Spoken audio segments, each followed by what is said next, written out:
नमस्कार दोस्तों, स्वागत है आपका इस क्लास में। शाम के 6:30 बज चुके हैं और क्लास आपके सामने आ चुकी है, ठीक है।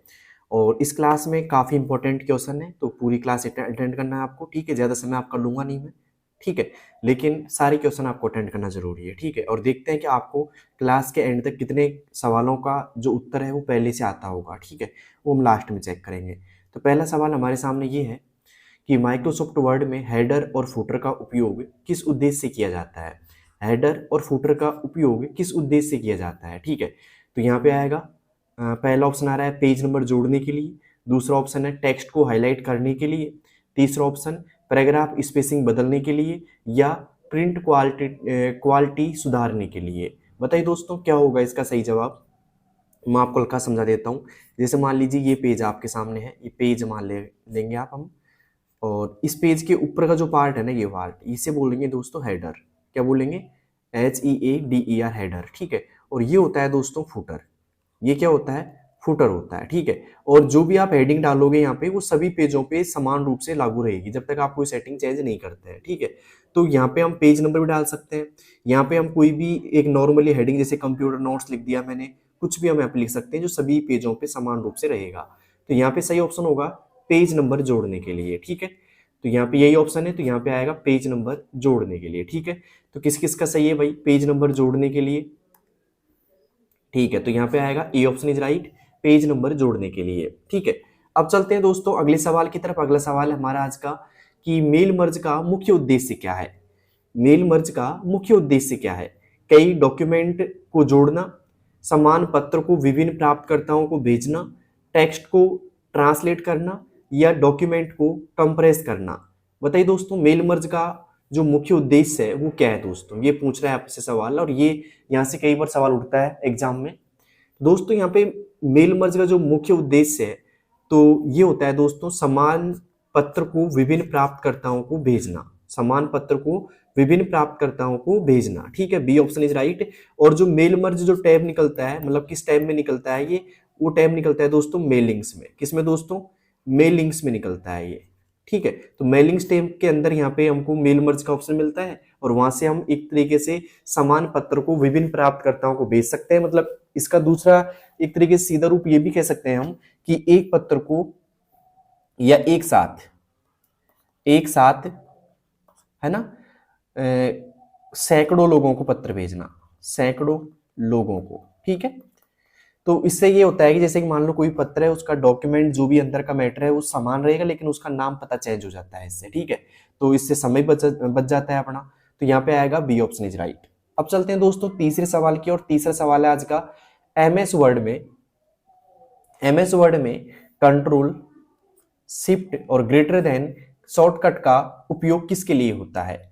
फॉन्ट साइज बढ़ाने के लिए, फॉन्ट साइज घटाने के लिए, बोल्ड करने के लिए, या टेक्स्ट को सेंटर में करने के लिए।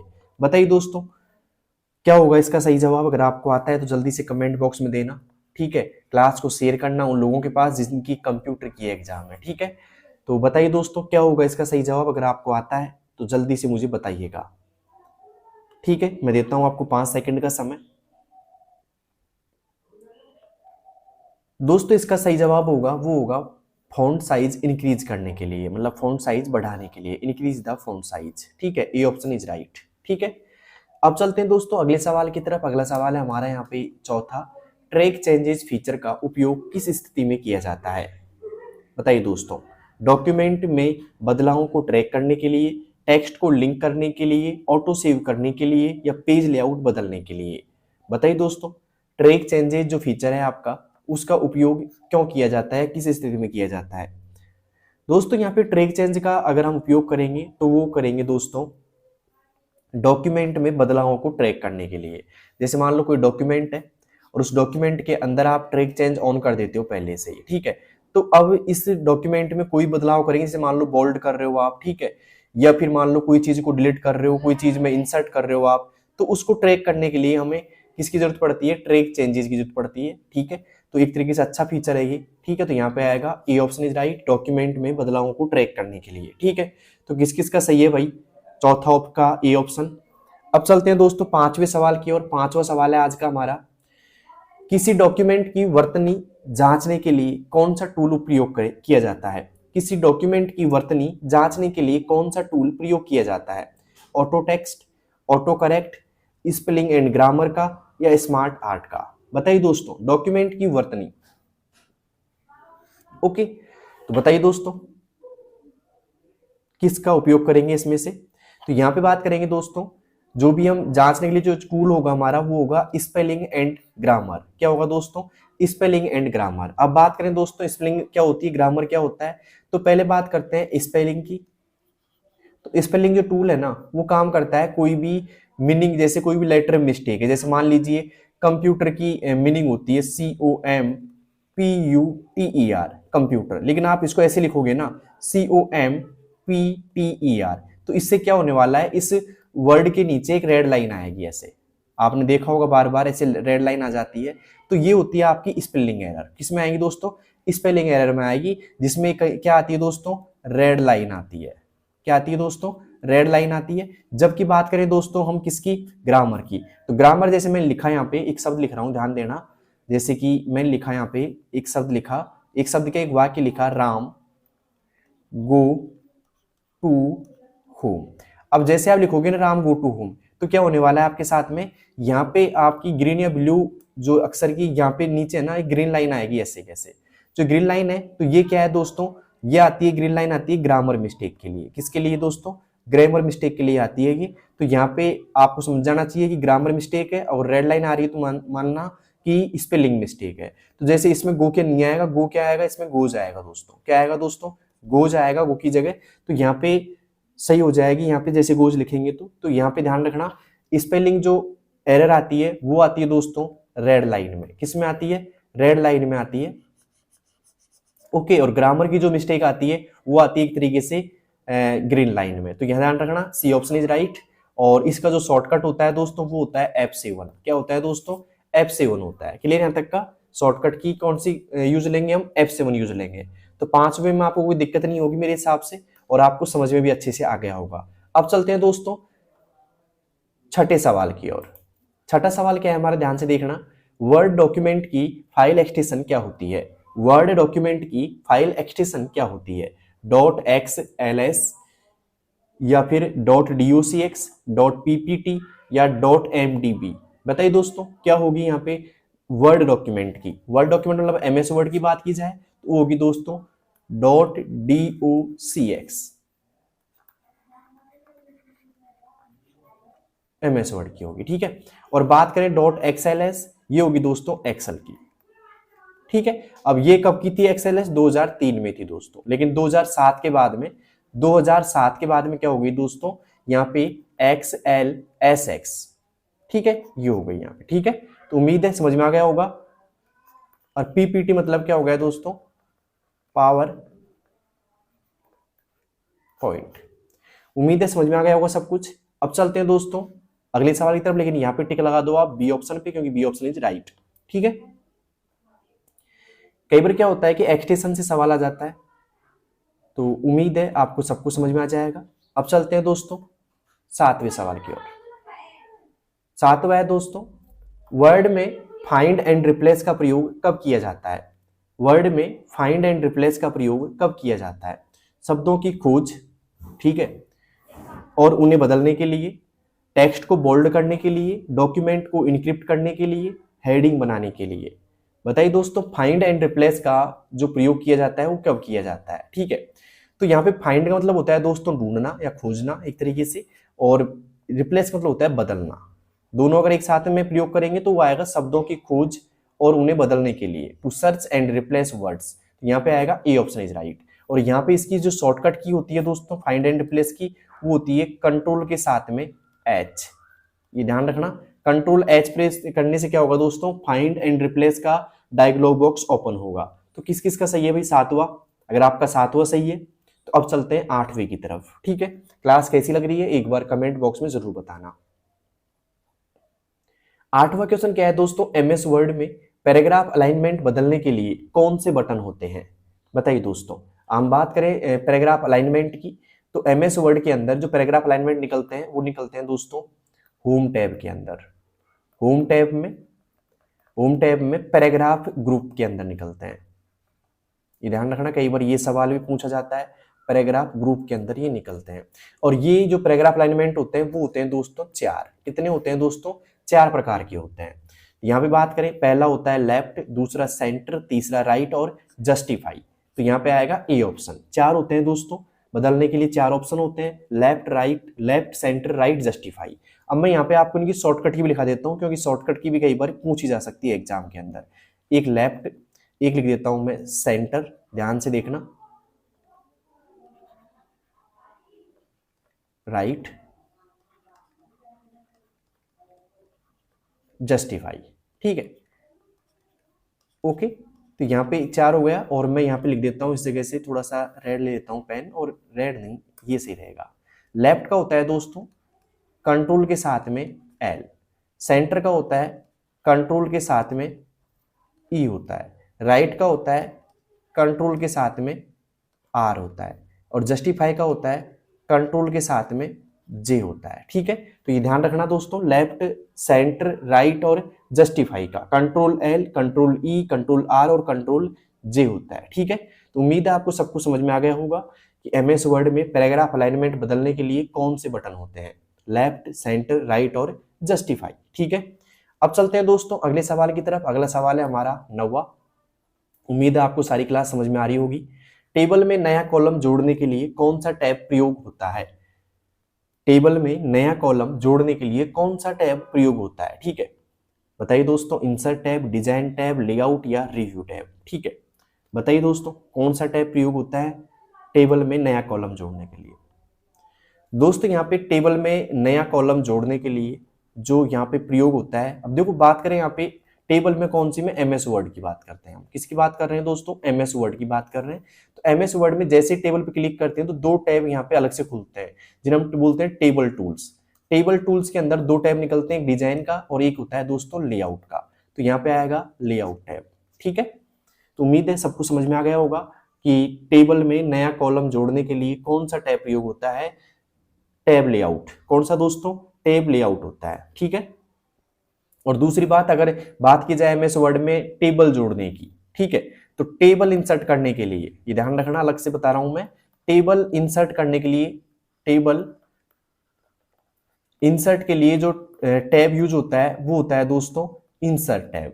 मतलब इंसर्ट से तो क्या होता है दोस्तों, टेबल हम जोड़ सकते हैं, और साथ में जो यहाँ पे लेआउट टैब है ये कब निकलता है, जब टेबल बनने के बाद उस पर क्लिक करते हैं तो 2 टैब अलग से निकलते हैं टेबल टूल्स में। तो यहाँ पे लेआउट में जाकर के हम कॉलम इंसर्ट कर सकते हैं, रो इंसर्ट कर सकते हैं। ठीक है, अब चलते हैं दोस्तों अगले सवाल की तरफ। अगला सवाल है हमारा यहाँ पे 10वां। 10वां है, पेज ओरिएंटेशन में से 2 विकल्प होते हैं। पेज ओरिएंटेशन में कौन से 2 विकल्प होते हैं, बताइए दोस्तों। तो सबसे पहले बात की जाए तो पेज ओरिएंटेशन आपका 2 प्रकार का होता है, ये ध्यान रखना आपको। पहला portrait, landscape, vertical, horizontal, left right या नैरो या वाइड। दोस्तों यहाँ पे पेज ओरिएंटेशन 2 प्रकार के होते हैं, एक होता है पोर्ट्रेट, एक होता है लैंडस्केप। तो यहाँ पे आएगा ए ऑप्शन इज राइट। अब बात की जाए पोर्ट्रेट की पहले, ठीक है, और फिर बात की जाएगी यहाँ पे लैंडस्केप की। ठीक है, पोर्ट्रेट की बात की जाएगी तो ये क्या होगा दोस्तों, ये एक तरीके से वर्टिकल पेज होगा। ठीक है, वर्टिकल मतलब ऐसे आकार में रहेगा पेज। ठीक है, वर्टिकल में। ठीक है, और यहाँ पे बात करें लैंडस्केप की तो ये होता है हॉरिजेंटल में। किसमें दोस्तों? एच फॉर हॉरिजेंटल, और ये होता है ऐसे आरडी शेप में होता है, ऐसे ध्यान रखना इस चीज का। ये एक तरीके से ऐसे रहेगा खड़ा पेज एक तरीके से, और ये रहेगा एक तरीके से आड़ा पेज ऐसे। ठीक है, तो ये कौन सी शेप हो गई? हॉरिजेंटल। ओके, तो आप यहाँ से आराम से कर सकते हैं, और ये 2 प्रकार के होते हैं, पहला होता है पोर्ट्रेट और दूसरा होता है लैंडस्केप। अब चलते हैं दोस्तों 11वें सवाल की ओर, लेकिन एक सवाल आपसे पूछना चाहूंगा मैं, 10 में से 10 किसके सही हो चुके हैं कमेंट बॉक्स में जरूर बताना मुझे। अब चलते हैं 11वें सवाल की ओर। 11वां सवाल क्या है, ध्यान से देखिएगा। क्लिपबोर्ड में एक समय में कितने आइटम तक स्टोर किए जा सकते हैं? बहुत महत्वपूर्ण सवाल है कि कितने आइटम तक स्टोर किए जा सकते हैं क्लिपबोर्ड के अंदर। पहली बात की जाए, क्लिपबोर्ड जो ग्रुप होता है ये क्या होता है दोस्तों, एक ग्रुप है, और एक ग्रुप निकलता है दोस्तों कौन से टैब में? इसके टैब का नाम है होम टैब। कौन सा टैब है दोस्तों? होम टैब के अंदर निकलता है दोस्तों। क्लिपबोर्ड की बात की जाए तो क्लिपबोर्ड के अंदर क्या स्टोर होता है एक तरीके से, मतलब क्लिपबोर्ड की बात की जाए यहां से तो क्लिपबोर्ड के अंदर क्या स्टोर होता है, जो हम कट या कॉपी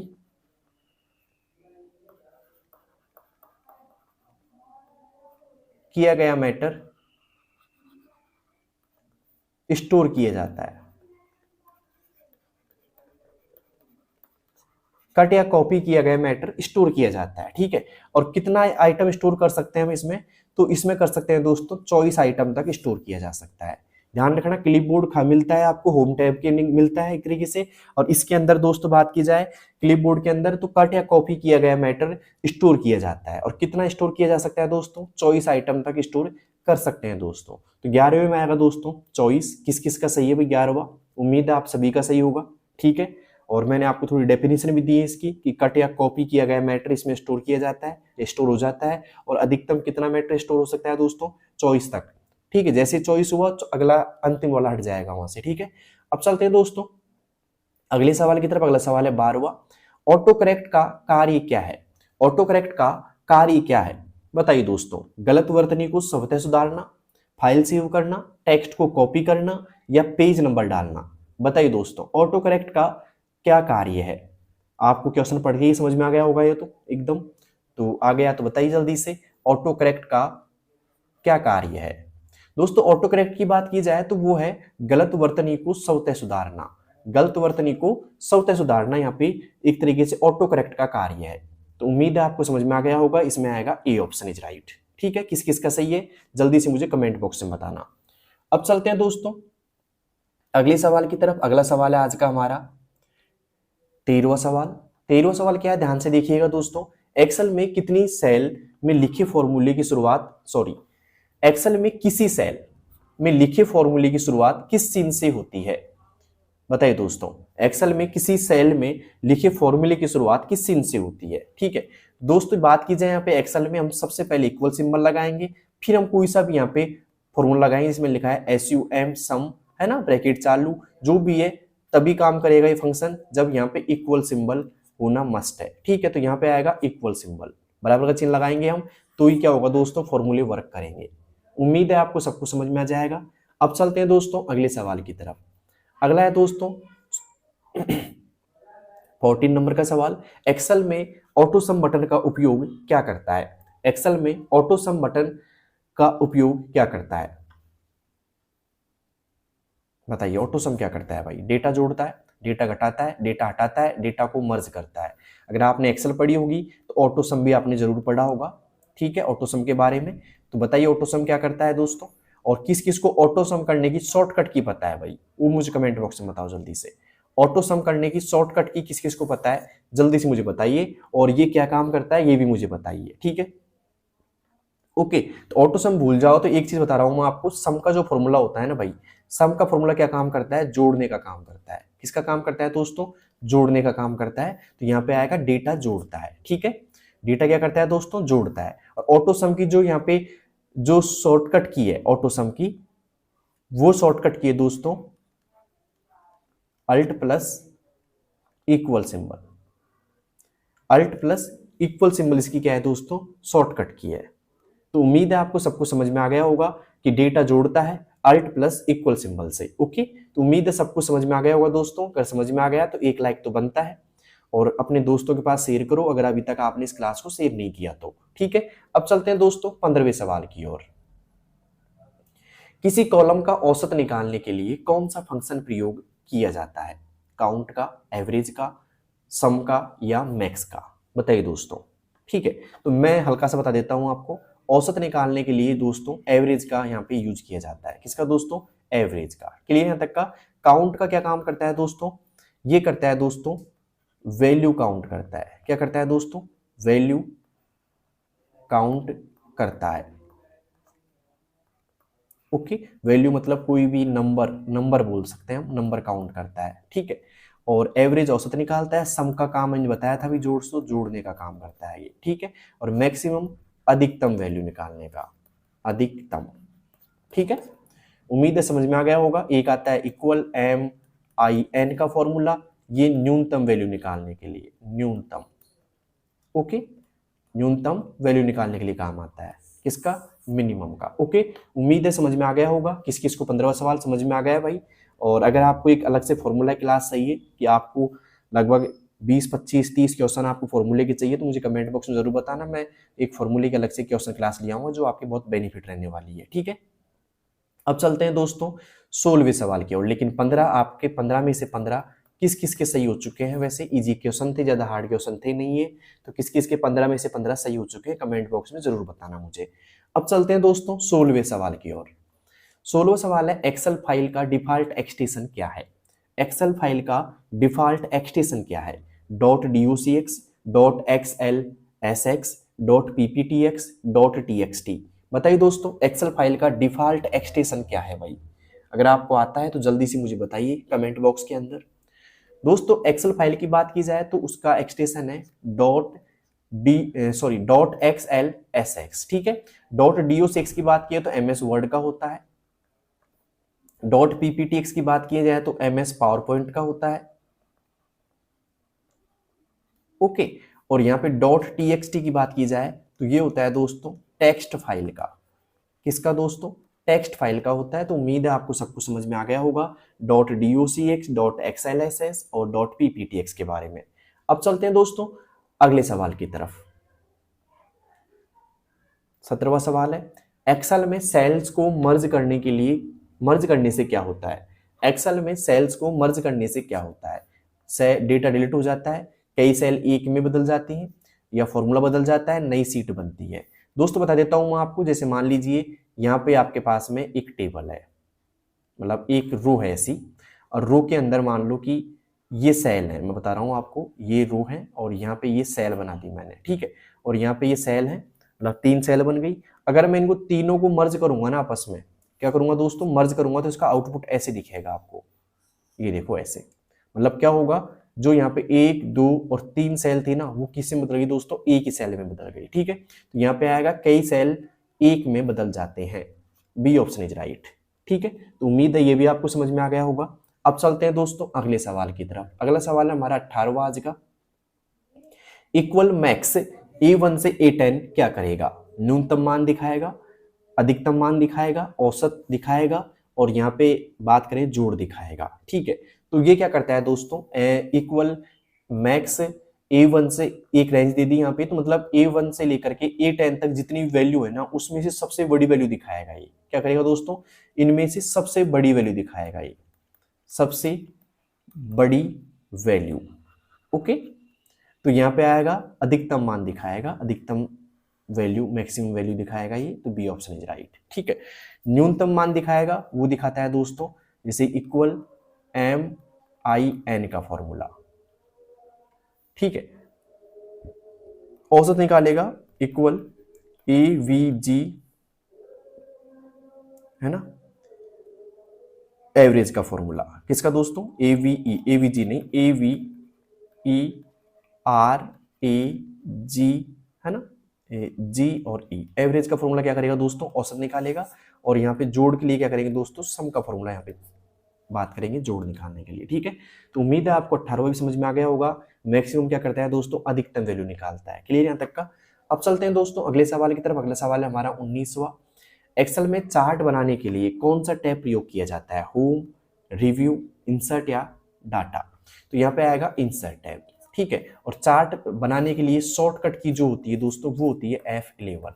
कौन सी दोस्तों, F11 शॉर्टकट की से हम चार्ट निकाल सकते हैं डायरेक्टली। अब चलते हैं दोस्तों आज के 20वें सवाल की ओर। 20वां, कंडीशन फॉर्मेटिंग का उपयोग क्यों किया जाता है। कंडीशन फॉर्मेटिंग का उपयोग क्यों किया जाता है। किसी शर्त के अनुसार सेल को रंगने के लिए, फॉन्ट बदलने के लिए, सीट सेव करने के लिए, मैक्रो रिकॉर्ड करने के लिए।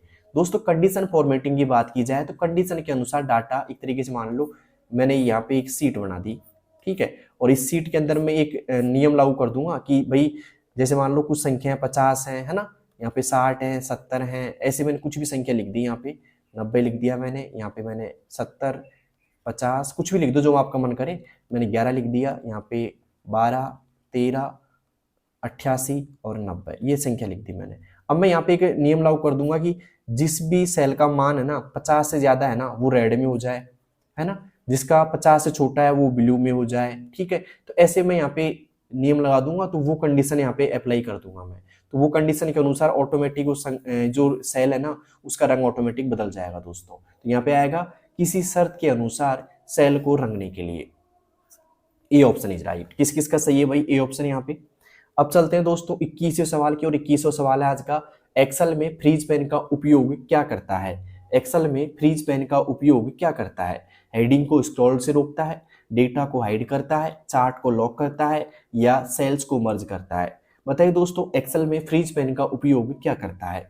दोस्तों एक्सेल की बात की जाए तो फ्रीज पेन का जो उपयोग किया जाएगा वो करता है कि हेडिंग को स्क्रॉलिंग से रोकता है। ठीक है, मतलब एक तरीके से रो है ना, और कॉलम की जो स्क्रॉलिंग होती है उससे क्या करता है दोस्तों, ये रोकता है, रोकने का काम करता है ये। ओके, तो यहाँ पे आएगा हेडिंग और स्क्रॉल को रोकता है, इस हेडिंग को स्क्रॉल होने से रोकता है। ठीक है, ए ऑप्शन इज राइट। किस किस का सही है 21वां। अब चलते हैं दोस्तों 22वें सवाल की ओर। आज का 22वां सवाल है हमारा, ध्यान से देखिएगा। काउंट फंक्शन क्या करता है। वैसे बता के आया था भाई जस्ट इसी का जवाब मैं आपको, काउंट फंक्शन क्या करता है। अगर आपको आता है तो जल्दी से बताइए कमेंट बॉक्स के अंदर इसका जवाब, काउंट फंक्शन क्या करता है भाई। मैं 5 सेकंड देता हूँ आपको, अगर आपको आता है तो जल्दी से लिखो कमेंट बॉक्स के अंदर कि काउंट फंक्शन क्या करता है। जल्दी बताइए दोस्तों काउंट फंक्शन क्या करता है। दोस्तों काउंट फंक्शन की बात करें हम तो काउंट फंक्शन यहाँ पे जो ऑप्शन पढ़ देता हूँ पहले मैं, केवल टेक्स्ट गिनता है, केवल नंबर गिनता है, केवल गिनता है, सभी गिनता है, केवल खाली सेल गिनता है। तो यहाँ पे आएगा दोस्तों केवल नंबर गिनता है ये। ठीक है, केवल नंबर गिनता है। ओके, यहाँ पे सभी को गिनता है तो वो आता है दोस्तों काउंट ए का फॉर्मूला काम में, और खाली सेल के लिए क्या करते हैं दोस्तों हम, काउंट BLAN के ब्लैंक का फॉर्मूला। ये क्या करता है दोस्तों, खाली सेल गिनता है। ठीक है, ओके, और केवल टेक्स्ट के लिए हम यूज कर सकते हैं दोस्तों लैन का फॉर्मूला वैसे। ठीक है, वैसे लैन का फॉर्मूला सारा ही काम कर सकता है वैसे करने को तो, लेकिन टेक्स्ट के लिए उपयोगी है। ठीक, अब चलते हैं दोस्तों अगले सवाल की तरफ। अगला सवाल है हमारा यहाँ पे 23वां, एक्सेल में पिवोट टेबल का उपयोग क्या है। एक्सेल में पिवोट टेबल का उपयोग क्या है भाई। डेटा को सारांशित करने के लिए, सेल्स को मर्ज करने के लिए, सीट को प्रोटेक्ट करने के लिए, या ग्राफ बनाने के लिए। बताइए दोस्तों, तो इसका सही जवाब होगा डेटा को सारांशित करने के लिए, बड़े डेटा को सारांशित करने के लिए। A option is right. किस किस का सही है भाई, ए ऑप्शन। अब चलते हैं दोस्तों अगले सवाल की तरफ। अगला सवाल है हमारा 24वां आज का, एक्सेल में डेटा को फिल्टर करने के लिए कौन सा फीचर होता है। सॉर्ट एंड फिल्टर का, मर्ज एंड सेंटर का, पेज लेआउट का, या फ्रीज पेन्स का। तो यहाँ पे बात करें दोस्तों डेटा को फिल्टर और सॉर्ट करने के लिए, यहाँ पे हम बात करेंगे सॉर्ट एंड फिल्टर की। तो ए ऑप्शन इज राइट। ठीक है, किस किस का सही है, ए ऑप्शन। अब चलते हैं दोस्तों आज के अंतिम सवाल की ओर। 25 सवाल है दोस्तों, एक्सेल में डी गेट फंक्शन का उपयोग क्या है। एक्सेल में डी गेट फंक्शन का उपयोग क्या है। किसी डेटाबेस से एकल वैल्यू निकालने के लिए, औसत निकालने के लिए, पंक्ति हटाने के लिए, या फाइल सेव करने के लिए। एक्सेल में डी गेट फंक्शन का उपयोग क्या है। डी गेट की बात की जा रही है दोस्तों यहाँ पे, एक्सेल में डी गेट फंक्शन का उपयोग क्या है। दोस्तों एक्सेल में डी गेट फंक्शन का जो उपयोग है वो है दोस्तों किसी डेटाबेस से एकल वैल्यू निकालने के लिए। तो ए ऑप्शन इज राइट। किसी डेटाबेस से एकल वैल्यू निकालने के लिए हम डी गेट फंक्शन का उपयोग करेंगे। ठीक है, तो उम्मीद है आपको 25 क्वेश्चनों वाली क्लास समझ में आई होगी, और 25 में से आपके कितने सही हैं भाई, कितने सही हैं वो मुझे कमेंट बॉक्स में बताएं, जल्दी से बताएं आपके 25 में से कितने सही हैं। ठीक है, और साथ में अपने दोस्तों को क्लास शेयर कर दो जिनकी भी एग्जाम है कंप्यूटर की। तो ये सभी कंप्यूटर एग्जाम के लिए, मतलब ऑल एग्जाम्स के लिए महत्वपूर्ण क्लास है वैसे, और सभी का लेवल मैंने इसमें दिया है। ठीक है, EXAMS एग्जाम्स। ओके, तो सभी के लिए यहाँ पे महत्वपूर्ण है दोस्तों। मैंने सभी यहाँ पे एक्सेल वगैरह, MS वर्ड कवर किया है ना, पावर पॉइंट कवर किया है, इंटरनेट भी यहाँ पे कवर कर रहा हूँ मैं। तो सभी का मैं क्लास दे रहा हूँ आपको, और क्लास का टाइम रहेगा दोस्तों रोज शाम को 6:30 बजे, 6:30 PM पे लाइव आना है आपको। ठीक है, और रोज 6:30 बजे आपकी क्लास रहेगी। क्लास कैसी लग रही है आपको तो कमेंट बॉक्स में बताना मुझे, शेयर नहीं किया तो शेयर कर दो, और सब्सक्राइब कर लेना, क्योंकि सारे नोटिफिकेशन आपको तभी मिल पाएंगे जब आप क्लास सब्सक्राइब कर लोगे। ठीक है, मतलब चैनल सब्सक्राइब कर लोगे। तो मिलते हैं दोस्तों अगली क्लास में, तब तक के लिए बेस्ट ऑफ लक, धन्यवाद, थैंक यू।